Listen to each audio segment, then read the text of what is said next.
Hello. Hello. Gusto ko lang mag-share ng isang bagay na gusto kong marinig mo na dapat mong ma-realize sa buhay mo.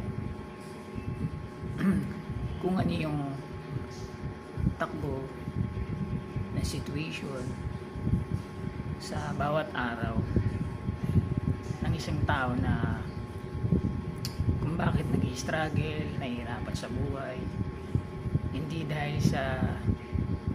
kulang tayo sa kaalaman, hindi dahil sa hindi natin alam kung ano yung gagawin natin. Masipag ka naman,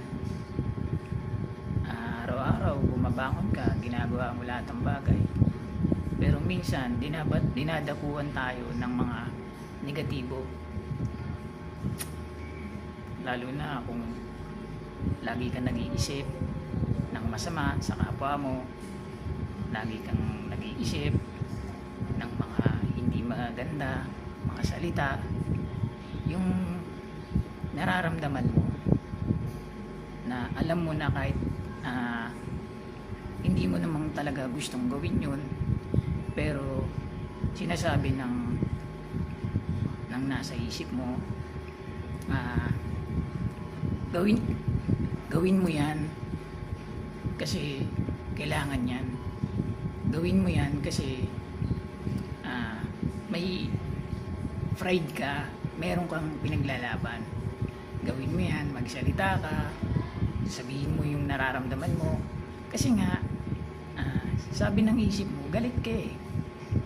na naiirata ka kapag may naririnig kang bagay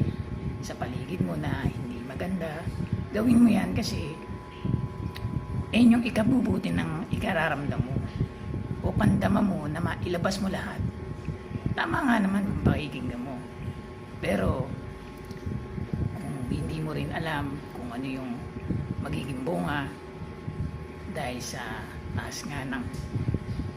takbo ng situation, ng pag-iisip natin, hindi nga natin makukontrol ang mga bagay, lalo na kapag nagagalit tayo, naiirita tayo, pag nasasaktan tayo ng ibang tao, gustong-gusto natin makabawi, gustong-gusto natin yung meron tayong pinaglalaanan na oras, hindi natin alam yung sarili natin ang nagsasacrifice sa lahat ng mga desisyon natin sa buhay, sa lahat ng mga sinasabi natin, kasi nga